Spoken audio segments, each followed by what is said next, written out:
Democrats expect to win back control of the House next year? Let's ask Joe Trippi, former campaign manager for Howard Dean and a Fox News contributor, also Matt Schlapp, chairman of the American Conservative Union. Joe, is all of that wishful thinking, or is there a road to the majority for Democrats? Well, no, I think there's a road back to a majority. Look, first of all, it was a big win for the Republicans last night. There's no way around that.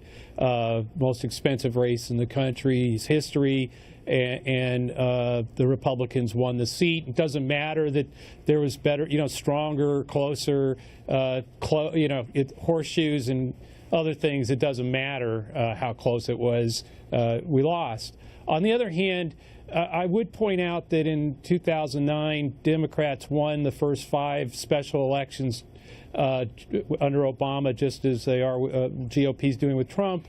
And several months later, we lost 63 seats in the House. And so, John, the one thing I'd point out, all special elections are different than all other elections because there's no incumbent member of Congress. The difference between the election last night and what's going to happen in November of 2018 is there are going to be, on both sides, incumbents from Washington, members of Congress, and they're going to have to do a lot of explaining on both sides why nothing's gotten done, why they voted for the things they voted for. That's a different kind of election than we had last night. Matt, your party is 4-0 in special elections during the Trump administration. Can you keep that up?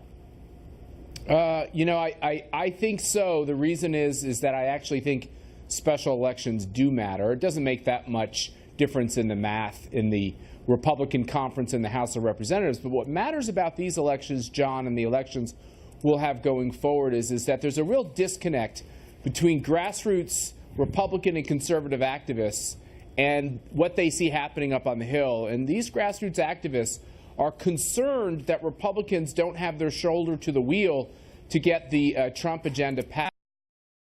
And that's not fair in every case. But I do think there's this fitful uneasiness out there, which is saying Republicans have everything. We've got the White House. We've got a majority in the House, a slender majority in the Senate. Let's get these things done. If we don't pass health care and tax reform or tax cuts before the end of the year, I think the consequences politically are terrible. All right, gentlemen, health care is the next issue, and you just teed it up nicely for us, Matt. We're going to talk about the prospects of getting some kind of Obamacare reform bill out of the U.S. Senate. It is expected to be presented tomorrow. That after a quick break.